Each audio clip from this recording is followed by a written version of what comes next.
Welcome to Life Transformation Radio. This show is all about life transformations and our journey from where we were to why we are doing what we are doing today. We will discuss the hiccups, the roller coasters, and the blood, sweat, and tears that has been poured out while discovering our purpose. It is all about our transformations. Here is your host, Sean Douglas. Good morning, good afternoon, and good evening. Welcome to another episode of Life Transformation Radio. I am your host, Master Resilience Implementer, TEDx speaker, business positioning strategist, and international best-selling author, Sean Douglas. This show is currently heard in over 90 countries. So whether it's your first time joining us or you've been listening to us for some time, I want to thank you to those who are listening from around the world. Life Transformation Radio is all about our transformation. Here, we tell the stories of why we're doing what we're doing, highlighting that transformational moment that changed our lives, and how we use it to then transform others and elevate their lives as well. You can listen to us live right here on the Blog Talk Radio Network, Tuesday through Friday, 5:30 p.m. Eastern Time. You can also join our Facebook group at Life Transformation Radio Community and never miss an episode by subscribing where you listen to podcasts. Life Transformation Radio can be heard on Apple Podcasts, Stitcher, Spreaker, Spotify, TuneIn, Overcast, CastBox, Pocket Cast, Google Podcasts, Pandora, and we are available on YouTube at Life Transformation Radio. Go ahead and search on YouTube for Life Transformation Radio and hit that subscribe button on your favorite podcast platform and on YouTube.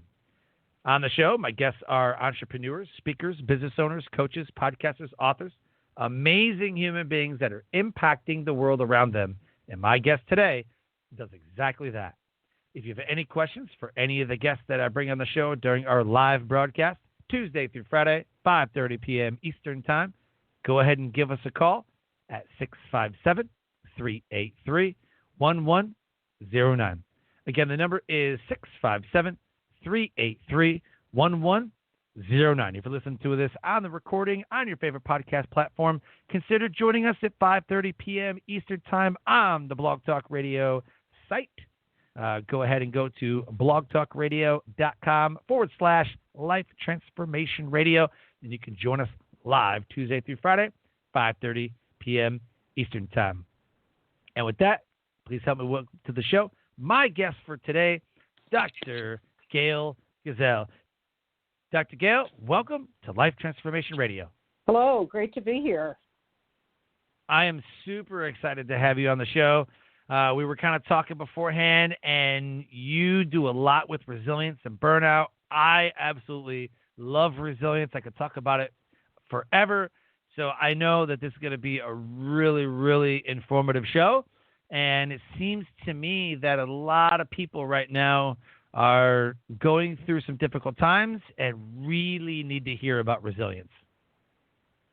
Without a doubt. 2020 is quite a year, isn't it? Oh, yeah.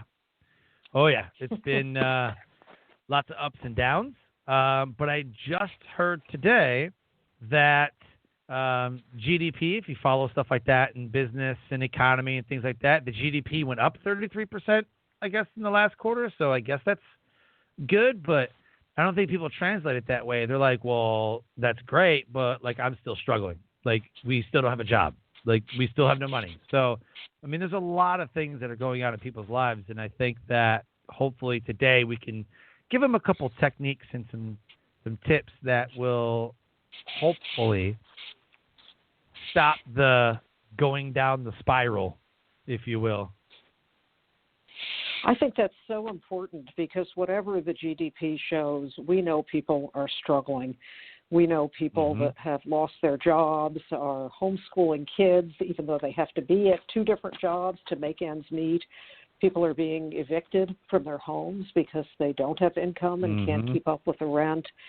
People are afraid, understandably afraid of coming down with COVID and not being able to meet the needs of their loved ones. So I think this is an incredible time, and I am delighted to share whatever I've learned working for many years with various vulnerable populations about how we can build resilience, how we can best weather the challenges that come our way, because let's face it, they keep coming, don't they?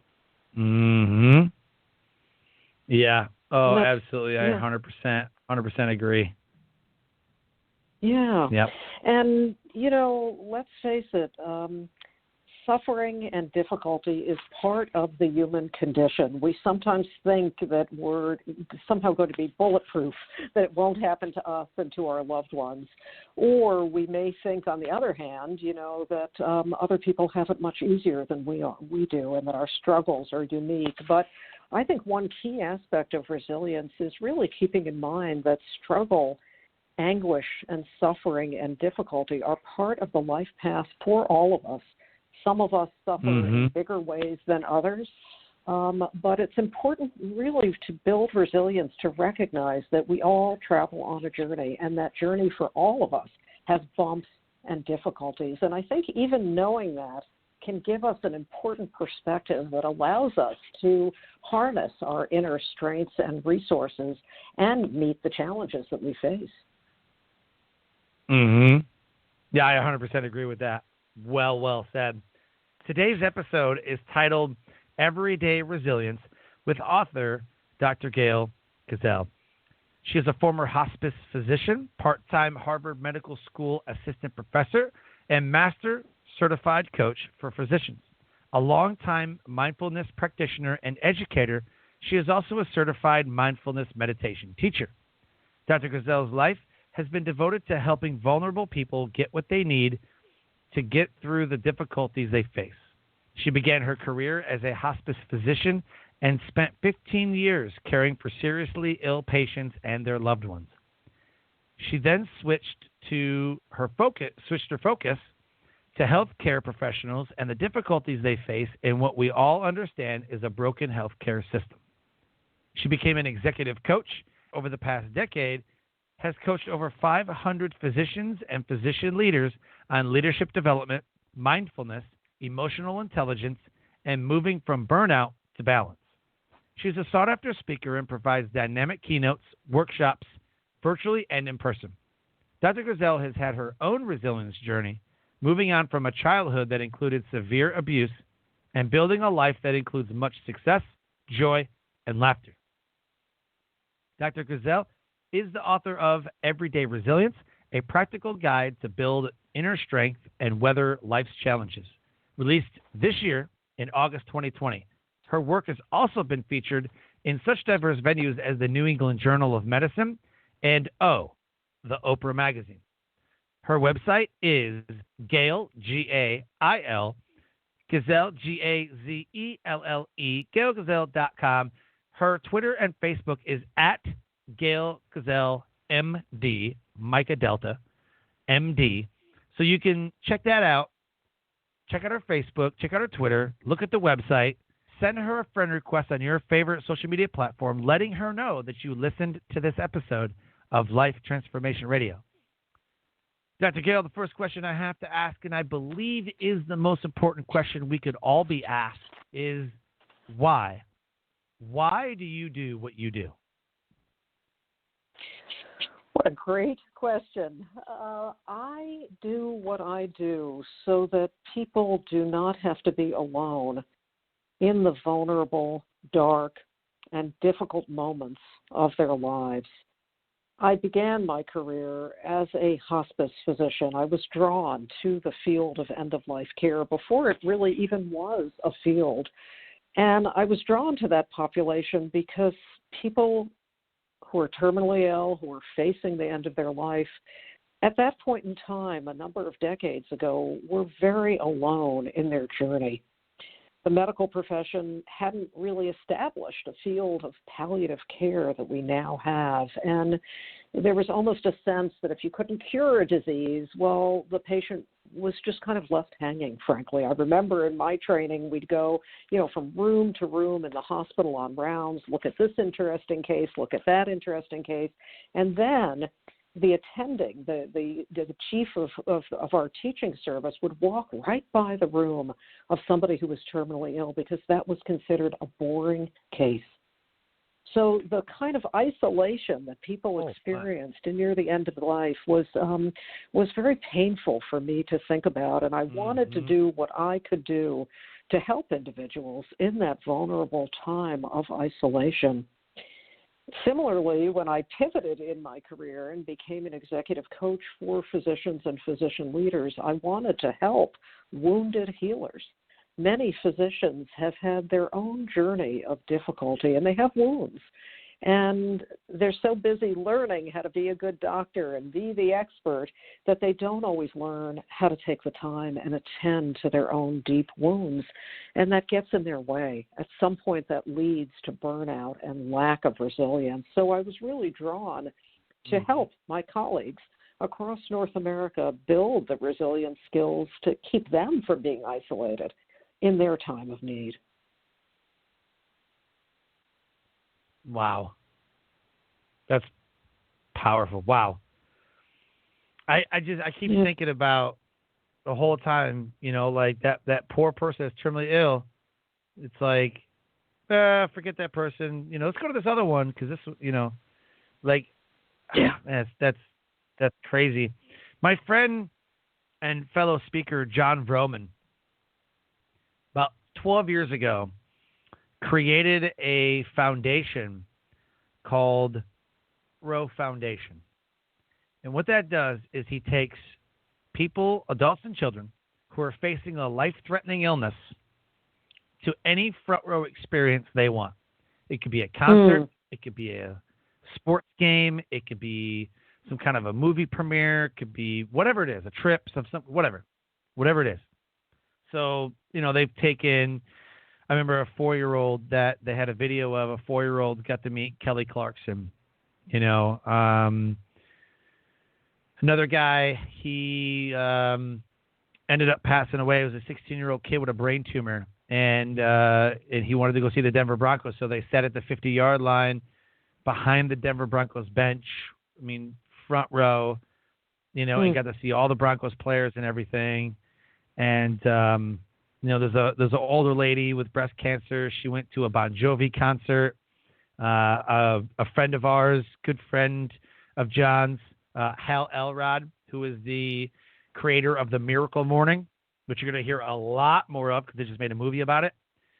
He was clinically pronounced dead, and then he came back 2 minutes or 3 minutes. He was dead or something like that, and then he came back.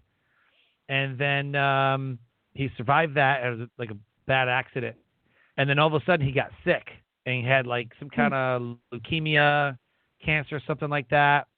And they took him to see a UFC fight and put him at the announcer's table. And they made a joke that said, you're the only one besides Sylvester Stallone to sit at that table, But it's just, he does these amazing events for people and does. So when I heard that, the terminally ill, so I walked right past them. It's like, let's go see this other thing. I was like, man, like that hurts. Yeah, the foundation sounds so impressive. Thank you for sharing that. Yeah, there's so much we can do to help people in their times of need, and it really was so deeply painful to me that was what I was learning in my medical training, that somehow this individual was less important or less interesting, and it helped me really establish my own view that this is a human endeavor. Healthcare is about human beings and vulnerable human beings. We go to see a physician or we go to a hospital or an emergency room at our most vulnerable time of need, and we need to help physicians learn how to be there for people. This isn't just about, fascinating diseases, right? This is about suffering human beings. And in terms of my why, what fuels me is being there for people. It really does. And I hear that the same is true for you, Sean, in terms of what really jazzes you. That's why you do this show, and that's why you do so many other things. Yep. Yeah, resilience is my jam. It's just, I love resilience, and I love speaking and doing the show. Got a couple more shows coming out. next month. So, yeah, I believe that because I have my own resilient story. I mean, I was suicidal at one point and tried to take my life. I mean, I came back from that to what I do now as a resilience trainer, as a suicide awareness trainer, as a soccer. I mean, it just I believe that everything happens for a reason. Every single thing happens. Everybody wants to ask, like, well, how come this?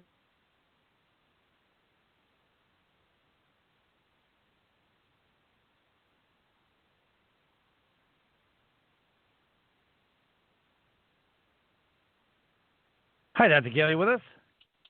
Yeah, somehow we lost our connection, but I'm back now. Yeah, connection got lost. I don't know what happened, but we're here. Yeah, and we're back. Sorry for the interruption, folks. Sorry for the interruption. I don't know what was going on with the internet, but here we are. But what I was saying was, with the foundation and with everything else that's going on, I mean, I was there. I was at the bottom. I built my foundation for what I'm doing from 2008 to now. For those 12 years, I look at everything that I went through in life, and it had to happen that way. Like, it had to happen. I had to abuse out. I would go so far as to, my dad needed to leave my mom and us to go into the military. My mom divorced him, married another guy, abused physically, mentally, emotionally, everything. I mean, hospital visits, calls, CPS. I mean, the whole freaking thing. That had to happen, be abused and all that, to my mom leaving him and living life on our own, to joining the military, abusing alcohol, all the bad stuff that happened, to finally coming to a culmination of I can't do this anymore and wanting to give up, to then doing a 180 because of the help I got and everything else, that I became a suicide awareness trainer. I had to experience all that physically and emotionally and mentally so that it better prepared me for the work that I'll do later. I firmly believe that. Yeah. I think this is such an important view that you're talking about, because what you're really embodying is resilience. You're saying there's a reason for things. You're coming to an understanding for it. And I think that that's an important ingredient for people to take note of. Who am I today? And is it because of the challenges that I faced? Actually, we're kind of putting on its head this idea that life somehow should be easy, should be a walk in the park, that we shouldn't face the difficulties that we invariably face. And that can take us, I think, as you know, into a bit of a victim mentality, can't it? Why is this happening to me? This shouldn't be happening. This isn't happening to other people. And social media, sadly, can play into that view that everybody's life is just wonderful and they've got the perfect marriage and the perfect kids, etc. And we know that that isn't true. Resilience is something that resides within all of us. I talk about that in my book, Everyday Resilience, which is a very practical guide to build inner strength and help people, weather life's challenges. That resilience resides within all of us. In fact, it is a deep well of resources and strength and courage and steadiness that we all can access, but we don't always learn that. We don't always learn that. We think that it comes from something outside of us. And yet what you're talking about, I fully agree with. In other words, how can I look back and see all the challenges that I faced in my life, and I'm still standing? And in fact, maybe I'm stronger as a result of it. And I think as we keep going in 2020 with the pandemic, it can be really helpful for people to do that kind of inventory about their own life. What difficulties did I get through? Look at the strengths that I evidence, the persistence, the use of humor, the determination, my leadership skills, my sense of service and community, my relationships. How did I get through that challenge? What's the learning there? And how can I apply that to the challenge that I'm facing right now? That is such a key resilience strategy that takes us from hopeless and disempowered to really seeing the empowerment that we do have to face the challenges that come our way. Yeah, definitely.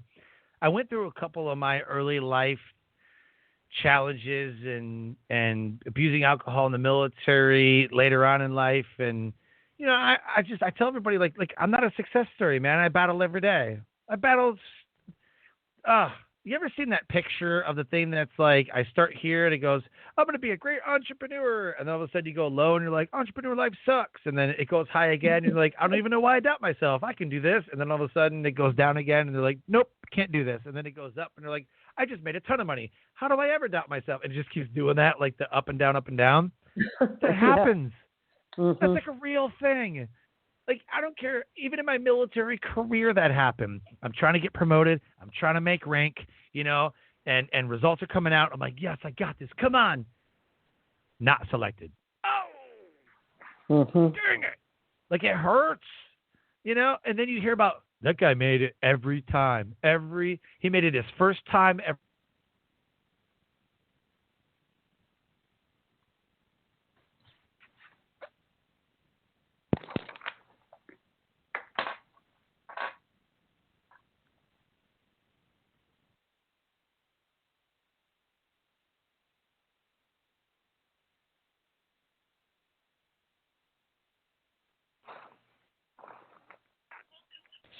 Yeah, I don't know what's going on.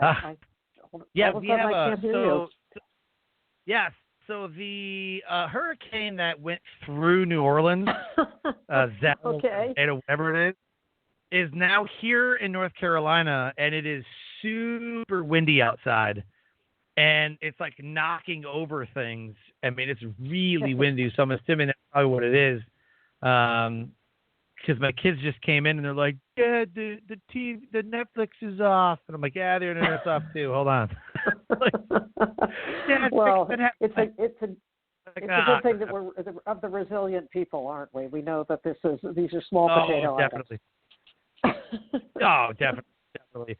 But just to finish up and then go to that transformation, which I don't even really understand. I lost what I was saying now because of the whole internet thing. But yeah, go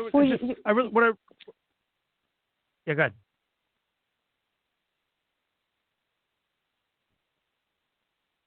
I'm not sure if you can hear me, Sean. Yes, I can hear you.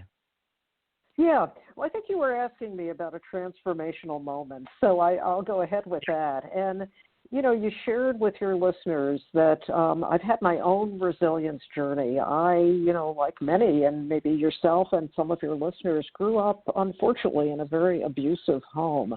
The home looked fine on the outside. There was no alcohol. My parents, were middle class. My mom was a teacher. My father was a social worker. But things on the inside were different than the veneer on the outside. And for me, a lot of the abuse, the way that I survived it, frankly, was that my psyche walled it off. I had what are now known to be repressed memories. I survived by just putting it aside and kind of becoming an achievement machine. I was good at school, teacher, raise my hand, call on me. And my transformational moment really had to do with kind of what I would call self-compassion for myself. I carried a lot of shame because of the abuse and the nature of it. And as children can do, I somehow thought that I was to blame, that I had brought this on myself. And of course, that's not the case. My father in particular was a wounded individual and acted out of that wounding. It had little to do with me and who I was. And my transformation moment really had to do with seeing that more clearly, bringing the same compassion to myself that I brought to the hospice patients that I took care of and their loved ones. Really a transformative time of realizing that I was worth it. And self-compassion, I think, is a powerful medicinal. It's a powerful medicinal that can change our lives, and it really has changed my life. It's allowed me to see more clearly my strengths, the fact that I was an innocent, vulnerable child who didn't cause anything bad to happen to me, far from it. And really to release that hold and move into a place of much more joy and, as you said, laughter in my own life as a parent, as a partner, as a physician, in every role that I have. I'm going to really say it was self-compassion. Love it. I try not to, but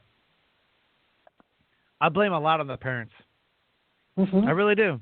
I blame a lot of, like, you look at the kids today, you look at all the youth, I blame the parents. Because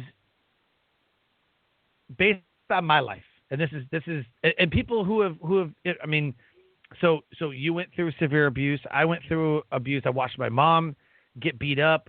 I watched my older sister, get abused.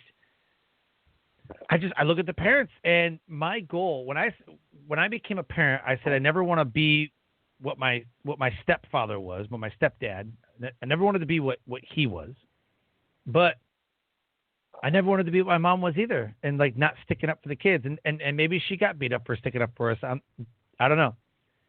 However, I want to be the parent that raises a child that doesn't need therapy because of their childhood. That's the type of parent I want to be. And I think that if you see a lot of these kids, okay, like, I mean, I see 18-year-olds come in the military all the time, and I could tell which ones had a really hard life, and I could tell which ones were really coddled. Because the ones that are coddled, something bad happens, they fold like a lawn chair. The ones that have been through some stuff, right? I mean, they've been through some stuff in life. They're carrying around a lot of hurt and pain. You can just see it. They carry around a lot of hurt and pain. The way they talk to people, the way they carry themselves, you can just see that they're just, they have a bleaker outlook on life than most people. But then you got those kids that come into the military and both parents are at home, both parents are working. Maybe he was in sports. Maybe he was a second or third child. Maybe he was the first child. But he was well taken care of. He was told that he was loved all the time. He had a lot of attention, but he was disciplined. And those people are like amazing to me. Because I asked him, like, both parents at home? Yeah. Were you disciplined? Yeah. Were they tough on you, but they loved you? You knew that? Yeah. If you get a bunch of yeahs, then we're good. But a lot of these kids that come in, no, both parents were never home. Nope, my mom was a single mom. My dad left when he was, whatever. And it's just, man, the stuff that some of these kids are going through. There was one kid, I grew up in foster care. Like, good God.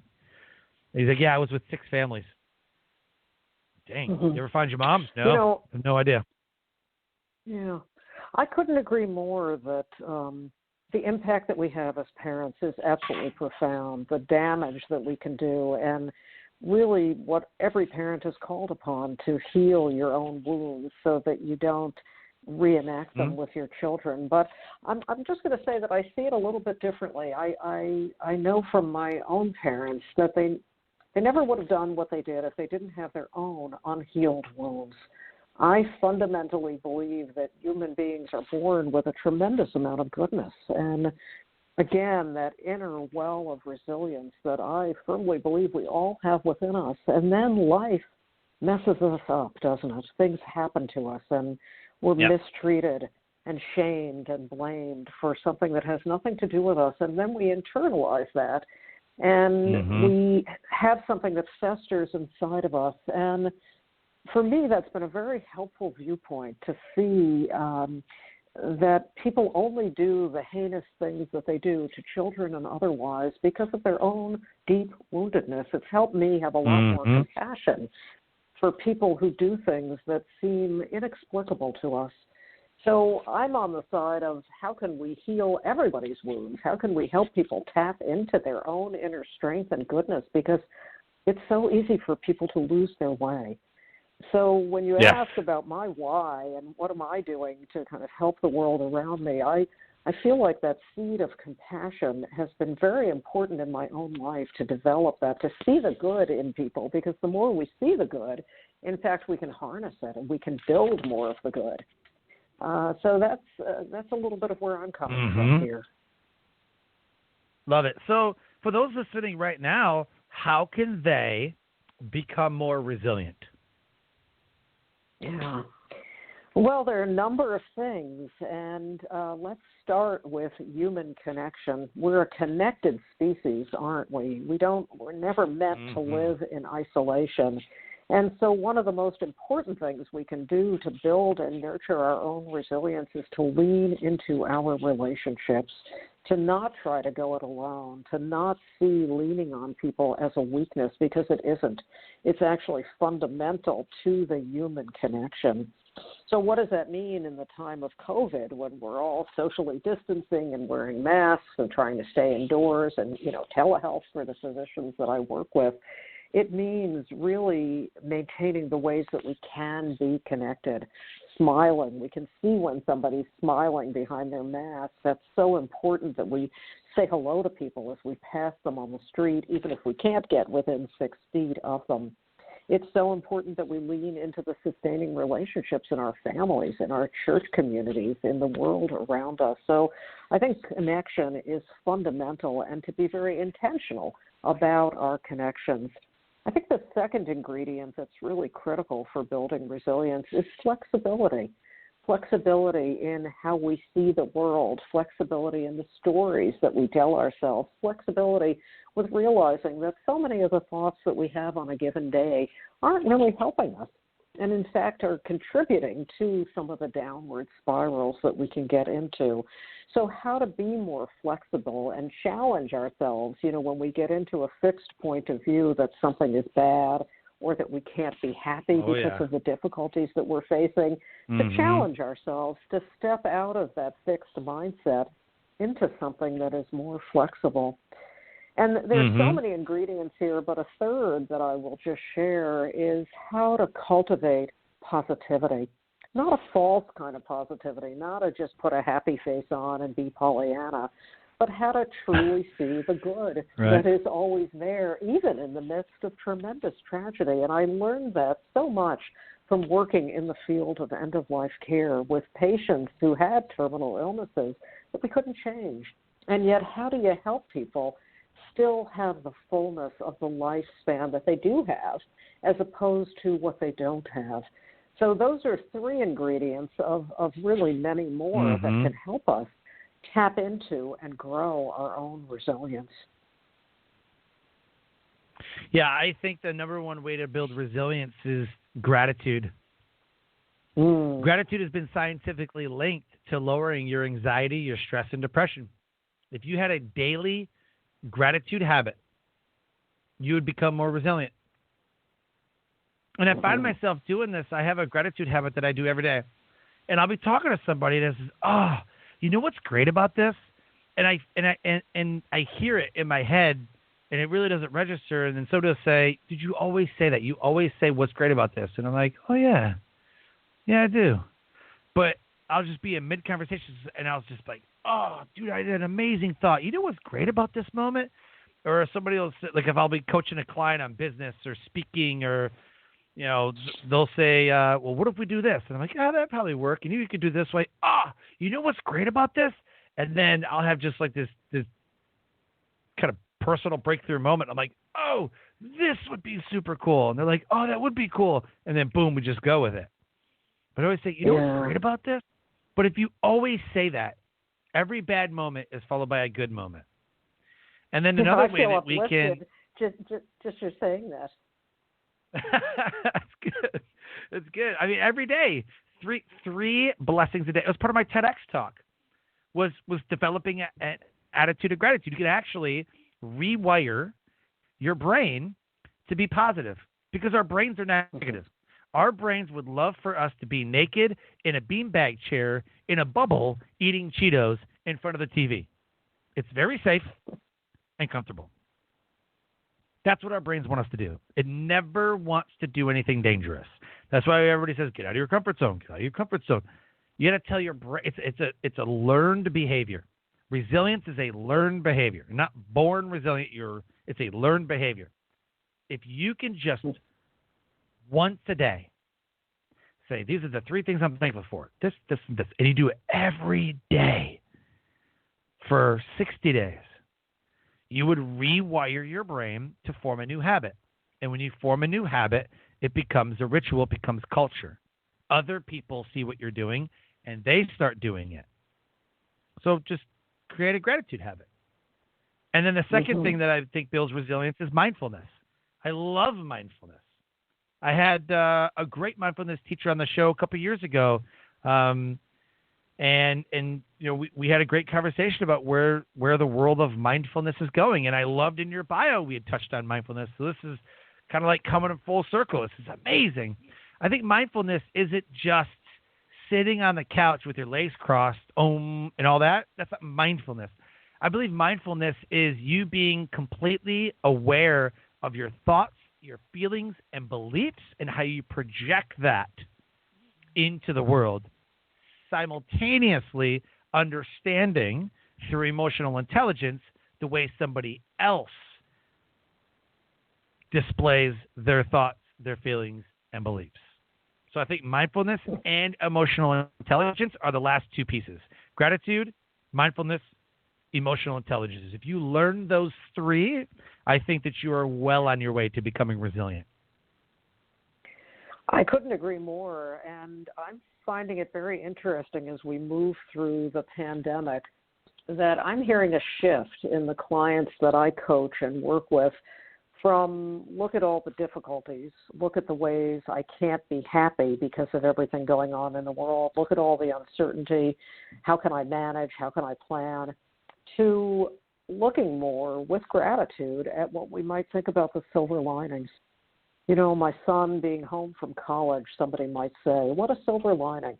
That never would have happened if we didn't have COVID. Or my being home more and being able to spend this quality time with younger children, as challenging as the homeschooling piece of it is. So I think that exactly what you're talking about, that there's a little bit of a turn in the corner of, the pandemic is here. We hope that won't be for much longer, but we don't really know how long it's going to be here. Nobody knows that. Right. And yet, what are the blessings I can count? The fact that I am still employed, for example, somebody might say. So how to help people turn things around, because you probably talk about this on your show, Sean, the difference between a downward spiral and an upward spiral. When we're looking at the tragedies and when we're thinking we're the only one, we go down, down, down. We feel more hopeless. We're not in touch with the good things that are happening, and we have less energy to accomplish whatever we need to accomplish and to move toward the goals that are deeply important to each and every one of us. If we can shift that, even with a moment of gratitude or a mindful pause, we can begin to start moving upward in a much more vibrant and resourceful way. And that is also part of tapping into our inner well of resilience. Yeah, you had mentioned the upward and downward spiral. In my resilience training, we talk about the broaden and build theory that Dr. Barbara Fredrickson coined. She's a North Carolina, Chapel Hill, basically UNC researcher who in 2004 coined the broaden and build theory, which means that positive thoughts build on themselves and broaden your thinking, while negative thoughts build on themselves, tear you down, and narrow your thinking. And so in order to build on top of itself and build resilience one brick at a time and broaden your level of feeling, broaden the level of thinking, broaden your horizons, if you will, there's different characteristics of the upward spiral and different characteristics of the downward spiral. And once you get into that proverbial toilet bowl, I mean, it's almost impossible to get out. So that's well said. Yes, and the broaden and build really gives a perspective, doesn't it? That having positive emotions and positive thoughts isn't just an empty sort of platitude type of exercise. It helps us grow more of the resourcefulness that we need to achieve what's deeply important to us in the world. I couldn't agree more. Yeah. I like where your head's at. I like your style. I tell people the broaden and build there, and they're like, the what? I'm like, oh, come on. It's like the most prominent resilience theory out there. They're just like, yeah, I never heard of that. I'm like, come on. But the fact that you knew what it was, like, I love you already. Like, this is awesome. Yeah. Definitely. I talk about Barbara Fredrickson and her theories in my book. And it's not a theoretical book. It's a practical book. Yeah. Yep. Definitely. So before we close the show, I want to get into you specifically.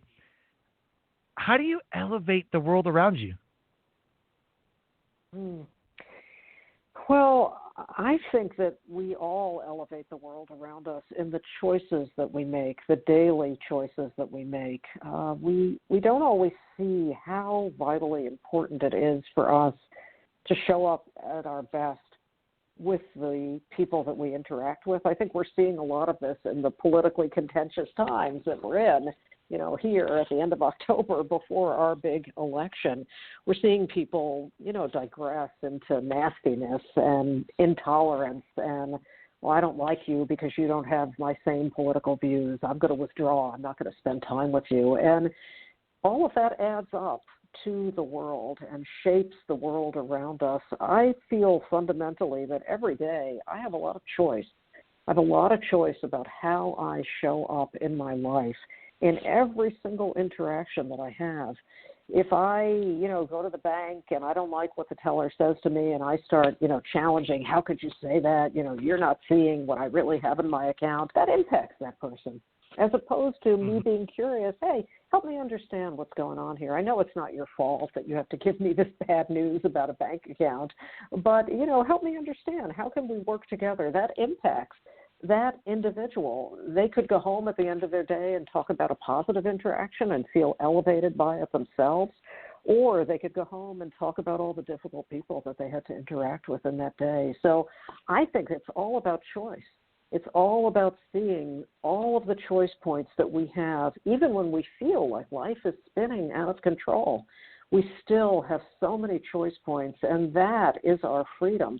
And that's the way we can really shape the world around us. I think it's critically important, and it's what I try to focus on every day of my life. I love it. Oh, my God, I love that so much. And it kind of gives me something to keep in mind myself. I mean, sometimes I'm not the most, lovable person, or I could be a difficult person to. I think we all have our moments.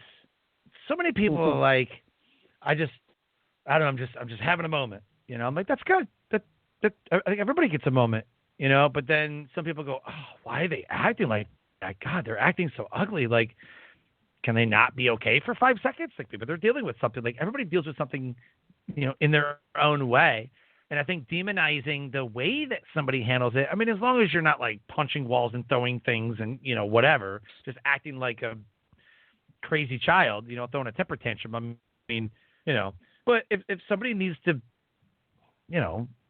do something that is going to alleviate, whatever is trivializing them, I definitely advocate for that, and I think that you just nailed exactly, the way that somebody can elevate the world around them, and using emotional intelligence, identify that somebody is not okay. Usually they're like, why are they crying? Jeez, and walk away. Well, why don't you go over to them and ask? Why don't you help out that person that's sulking in the corner? Like, hey, are you okay? Do you need a friend? Do you need to talk to somebody? Like, are you okay?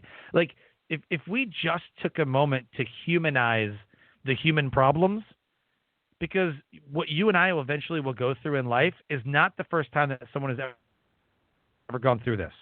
God, the universe, somebody is not up there going, I didn't think of that one. That's a good, oh, wow, how'd they get that problem? Weird. Like somebody has already gone through this at some point. Like there's already an answer to the problem. Every problem we have, there's already an answer to. There is. There's already an answer to it. We just need to find it. We just need to get it. So, I couldn't agree more. Dr. Gail, this has absolutely been amazing. Honored to have you on the show. Love the talk that we had. The fact that you know who Barbara Fredrickson makes me extremely happy. That's amazing. Well, thanks so much for taking the time today. I really have enjoyed speaking with you. Thank you. Thank you. So you have a book. Where can they get it? Should they go to your website? Is that on Amazon? I really want people to get this book. Thank you. It's Everyday Resilience, a practical guide to build inner strength and weather life's challenges. I offer a free chapter, so if that's helpful to your listeners, they can go to my website, gailgazelle.com, and they'll see a link to download a free chapter. You can buy it, obviously, on Amazon. We can buy everything on Amazon, and also at your favorite local bookseller. I hope it can be helpful to people. Oh, I know it will. Definitely. Everybody listening right now, if there's something going on with you, please just reach out to Gail Gazelle or myself. Her website's right there, gailgazelle.com. Twitter and Facebook's right there as well.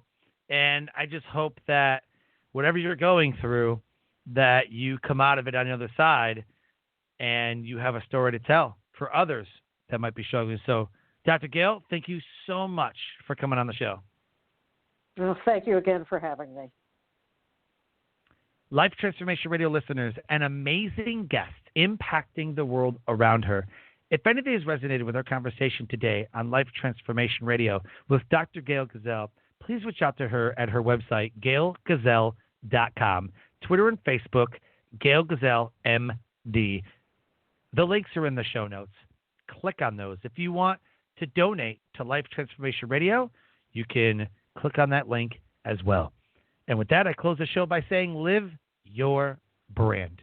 Find opportunities every day to live out the core values that you hold deep in your heart. And I call this living your brand. So until next episode, live a great life.